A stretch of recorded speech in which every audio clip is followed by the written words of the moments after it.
no tiene ninguna significancia, ninguna esfera, ningún entendimiento de esfera, si no lo ligas a los oficios que Dios da. ¿Para qué? Para que Él extraiga, saque, a ver, dilo bien, que Él extraiga, que Él, hasta que veamos que el hombre tiene que extraer, y Él extraiga la gloria que está allí, bajo estudio, investigación, entendimiento, sacando doctorados, y diga, aquí hay una más plena gloria de Dios. Aquí no el café, no. Aquí todo, hay que añadirle todo menos el café porque ya se va a tirar.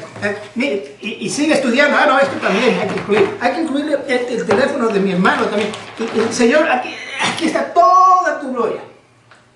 Mientras el que no lo quiere estudiar, ¿con qué viene? El Señor, aquí está toda tu gloria. ¿Me entienden? ¿Me van entendiendo?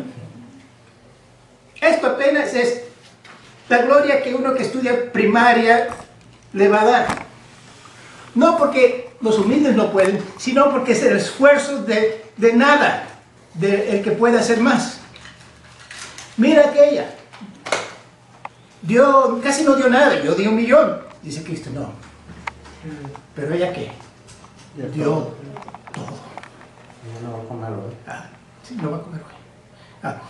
Entonces, ese es el punto, que no podemos hablar de las esferas como algo platónico, unas leyes nada más. Es parte del oficio que nos da. Ahora, entonces, estructura de modalidad, ya ahí lo estamos viendo, y hay tanto de hablar, y otra vez, volumen 2 de Doiber, creo yo, es una de las maravillas. ¿Dónde está? Necesito ponerle qué maravilloso qué maravilloso lo que hizo el volumen 2 de Doiber. Está ahí junto con las porque cada uno según lo que era necesario de su día, lo que estaba hablando el profesor Villanueva, necesitaban aclarar elementos de preguntas fundamentales cuando Calvino estaba escribiendo. Ya están, no hay que repetirlo. Cristo es, ¿qué? Salvador. Bueno, aquí hay 10.000 maneras de hablar de eso, pero ya lo entendí, ¿no? ¿Qué más? ¿Qué más? Bueno, esto es algo más. Esto es lo que hoy necesitamos saber, cómo servirle en un país donde no hay justicia, cómo se hace justicia. Donde no hay una buena economía, cómo se puede encontrar una buena economía. Y ahí es donde llegamos este es el momento que está escribiendo o va a escribir el profesor Villanueva. Y busquemos en nuestras Biblias. ¿Quién tiene Biblia? Sí. Hermano, ¿usted tiene? Está bien. Esther 4:14.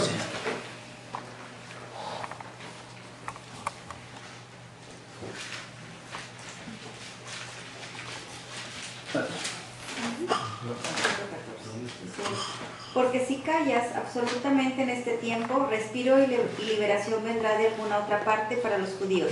Mas tú y la casa de tu padre pereceréis. Y quién sabe si para esta hora has llegado al reino. Para esta hora.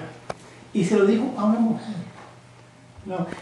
Tú serás el instrumento que Dios va a utilizar para salvar, para levantar el pueblo de Dios. Ahora, claro, es Dios que está, pero Dios contigo. Y tú eres el instrumento. Eso es tan grande como Moisés. ¿No? Porque si hubiera desaparecido Israel en cualquier momento, ya no había línea de qué. No, línea de... sí, del pacto. Sí, pero línea particular de quién. De Cristo. De Cristo. Satanás ha tratado de matar. ¿Por qué son odiados los judíos en toda la historia? Nada más porque tienen una nariz diferente a los demás. No. No. Porque fueron los que guardaron la palabra y el verdadero insulto a Satanás. ¿Él te qué? ¿Tú le qué? ¿Y él te qué? Él te dará la cabeza. Y él vivía en temor, Satanás, todos esos miles de años diciendo, ay, por ahí viene, y viene otra vez esta gente, que dale, ¿no? Y las escrituras enseñando eso una y otra vez, que parece que va a terminar y el hijo nace. y que el hijo no es muerto. Están en las aguas del río y los cocodrilos no se lo comen. Y sale de allí un gran... Es maravilloso ese linaje, ¿no? Que Dios va... ¿Por qué? Porque para este día tú fuiste nacido para dar dirección. Y Él pone eso sobre cada uno de nosotros, al nivel que nos llama. ¿Te dio mucho? Ay, mucho demandará de ti. ¿No te dio nada? Poco, bueno, por lo menos no lo entierres. Sí, aunque era huérfana y el Mardoqueo le había dicho no digas nada, no digas quién eres, si vivía en el cautiverio. Exactamente. Todo en contra, ¿no? Entonces, las esferas no quiero abundar sobre ellas ahorita porque ya habíamos hablado un poco de ello, hay mucho y eso se sigue estudiando. Cuando esté su inglés a nivel de batallar con el inglés, lean el segundo volumen de Doyle. Por el momento, ¿quién sabe dónde se encuentran? En The Contours of Christian Fallacy habla de las esferas, ¿no? Sí. ¿Qué otros libros tenemos donde hablan específicamente de ello? Spire. ¿No? Sí, Spire también. ¿Está en español? Una parte. Esa parte. Una sección. Bueno, busquen cuando puedan esos escritos que tienen que ver con las esferas. Leanlo otra vez, ¿no? Porque es complicadillo. El mundo de Dios es complicadillo. Ahora, ¿por qué? En parte, porque son tesoros que Él ha puesto para que históricamente lo descubramos, nunca terminando. Lo vamos a descubrir. Cada generación tiene potencialidad. Eso es increíble, ¿no? Porque es un baúl que nunca se acaba. Históricamente se va descubriendo nuevos y nunca termina, ¿no? Y tiene siempre un tesoro especial para un pueblo en algún momento X, como decía también el profesor, en crisis, ¿no?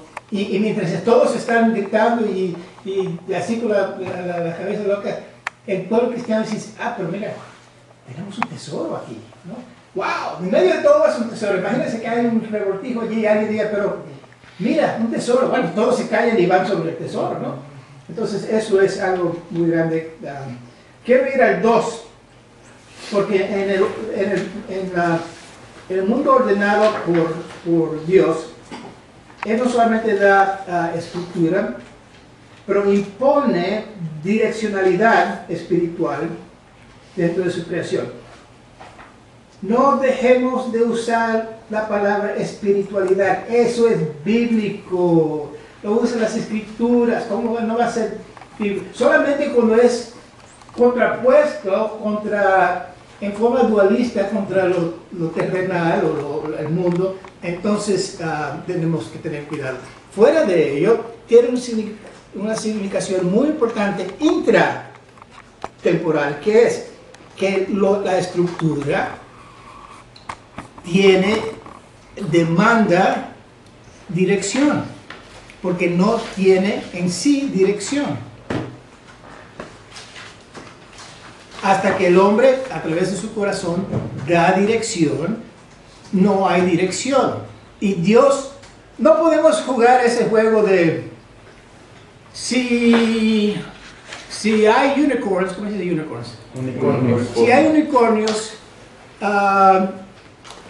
¿te pudieran matar o son muy débiles sus Cuernos. Mira, eso en filosofía debatíamos por horas y días, ¿no? Ese tipo de preguntas, ¿no? ¿Y a dónde va? A ningún lugar, porque no existen, ¿no? Entonces, si existieran las esferas subjetivas hasta donde están los animales, hasta la recreativa, entonces pudiera existir un mundo sin dirección. ¿Sabes qué? No hay tal mundo. Eso es unicornio. Ese es el argumento del unicorn, el unicorn argument. ¿Qué tal si no hubiera fe? ¿Qué tal si no hubiera historia? Bueno, es que no hay. ¿Para qué? Lo puedes utilizar en los escritos como el Dr. Whitehouse cuando estás hablando de otros, De otros mundos. otros mundos y cosas, se ve muy interesante porque se puede explorar allí. Pero entrar en un discurso serio del mundo de nuestro Dios, donde hay hambre y pobreza y dolor y llanto, ten mucho cuidado de confundir ese tipo de argumento con los argumentos serios de una sistemática, de una apologética. ¿Sí me entienden? Tiene su lugar, pero no es allí, no es bueno, a veces, y no a veces, también se puede usar la ciencia ficción para aclarar puntos, porque uno entonces lo está viendo así de otro lugar y pensando, bueno, ¿cómo sería la evangelización en otros mundos donde no ha llegado el pecado, o sí llegó, pero etcétera, etcétera, ¿no? Como el libro como el escrito que tiene nuestro doctor Juárez. No su libro, sino en una... El que vamos a hoy hablar en la clase. Bueno, perfecto. Entonces, ahora, quiero enfatizar eso, que espiritualidad tiene que ver con la autorización que se da a la dirección. Entonces, cuando hablamos de dirección espiritual, lo que queremos decir es dirección autorizada. Creo que significa lo espiritual.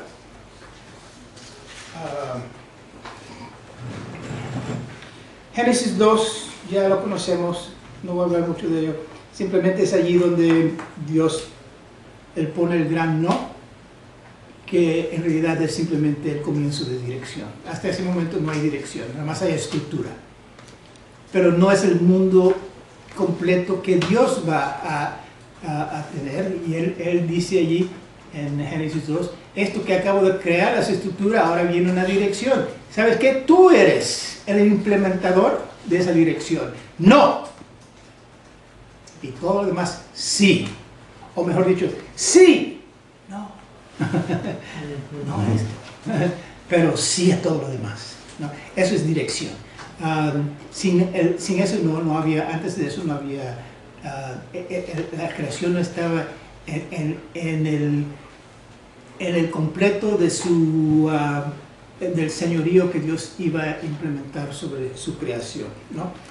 Estaba todavía la estructura estaba acabada, y en el sexto día Dios da, en la creación del hombre, Él demuestra que hay algo más que simplemente leyes que van a fungir, pero sino hay uno portador de oficio que va a dar dirección a toda esa creación, ¿no? Y ya sabemos que ese Adán cae y ahora está recuperado esa autorización en Cristo Jesús.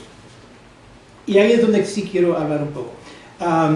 El hombre, Dios pone al hombre en autoridad a través de oficios sobre la creación.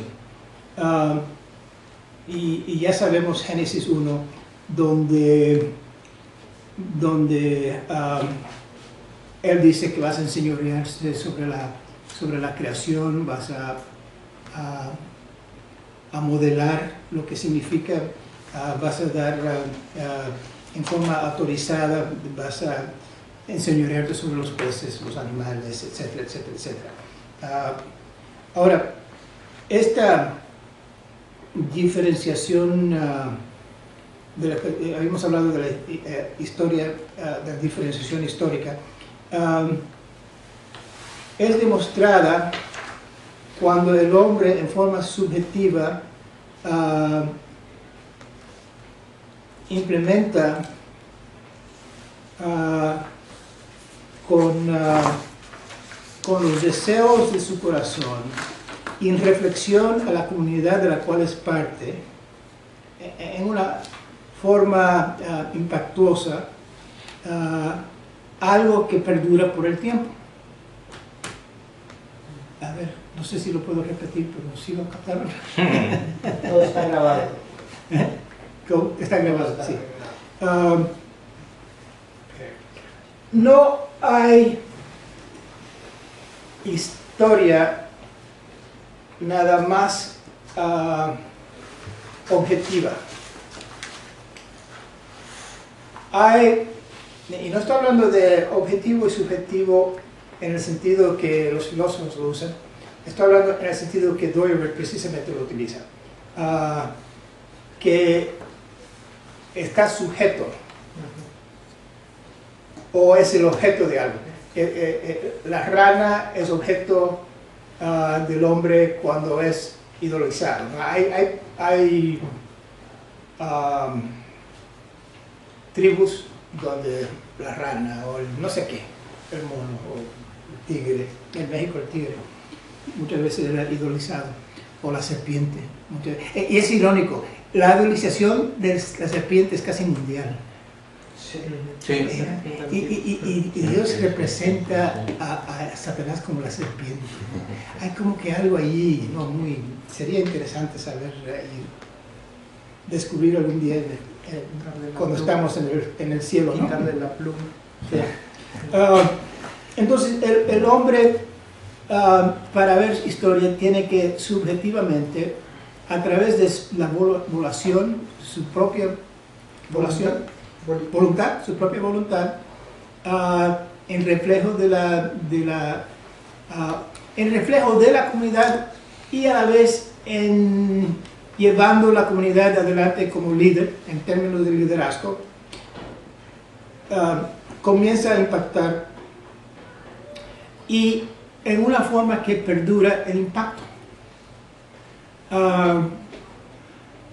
Me viene a mente diferentes cosas estúpidas que se pudiera decir, bueno, él lo hizo y tuvo un impacto momentario, estaban reunidos todos juntos y de repente sin querer todos echaron aire. ¿Sabes a lo que me refiero? Sí. Y todos se rieron. Y por 2 o 3 días siguieron, ¿se acuerda otro día el rey pasó aire? ¿No? Pero en un mes, un año, 10 años, 100 años, no tiene absolutamente nada se nota que no era, tiene que tener impacto sobre tiempo, ¿no? Es decir, tiene que ser subjetivamente recordado por una comunidad, tiene que ser recordado por una comunidad y una forma que perdura, ¿no? Y lo que hace el historiador muchas veces es mirar qué cosas en la historia, y por eso van y investigan y sacan cuentas de los cuentos, las historias, los mitos, etcétera, del pueblo, porque lo que están viendo es qué se recordaron. O sea, que era historia para ellos, histórico, que de veras algo era suficientemente de impacto que lo escribieron, lo guardaron, o en términos de la historia, ¿cómo dice el lingual? La historia, ¿qué se dice? ¿Ah? ¿Oral? Tradición oral. Sí, tradición oral. ¿Qué fueron los que se recordaron y qué no? Porque si no se acordaron, no entra en forma histórica. ¿Ok? Que ahí está la subjetividad de esa esfera. ¿A qué hora terminamos? Ya se pasó 5 minutos. Ya me pasé 5 minutos. Muy bien, preguntas. Hay mucho que sí. Más que así, menos taco.